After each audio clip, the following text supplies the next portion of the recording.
আসলাম বুদ্ধিজীবী কবরস্থানে।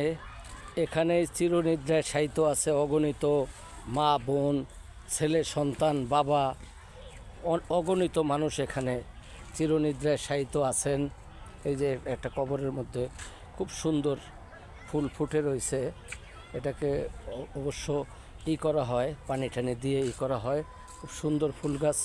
তো এখান থেকেই আজকে দেখেন, যারাই এখানে তাদের অনেক কিছু ছিল, কিন্তু আজকে তাদের কিছু নাই। তারা আল্লাহর ডাকে সাড়া দিয়া এখানে চলে আসছে। আমাদেরও এখানে চলে আসতে হবে। হয়তোবা ওনারা আগে আসছে, আমরা পরে আসব, কিন্তু এখান থেকে কিন্তু কারোরই মানে নাই যে আল্লাহ যখন যাকে ডাক দিবে তখন তার কিন্তু চলে আসতে হবে আল্লাহর ডাকে সাড়া দিয়ে। হয়তো কেউ আগে আসবো, কেউ পরে আসবো। আল্লাহ কখন কাকে ডাক দেয় একমাত্র আল্লাহ পাকেই জানেন যে কার কখন ডাক চলে আসে, আমরা কেউই জানি না।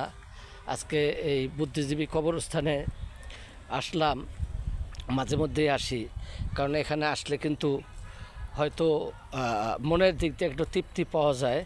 কারণ হলো একটা সময় কিন্তু ওনাদের অনেক কিছু ছিল, আমাদের মতো আমরা যখন এখন আমার করে আমরা যে সময়টা নষ্ট করি, ওনারাও আমার করতো। কিন্তু আজকে দেখেন, এই ওনাদের কিন্তু সব কিছু ফেলে রেখে চলে আসতে হয়েছে।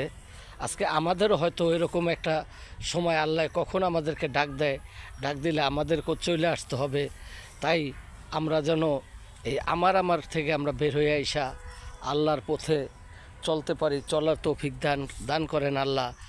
আমিন। আল্লাহ যেন আমাদেরকে এই আপনার সুপথে চলার তৌফিক দান করেন। আমিন আমিন।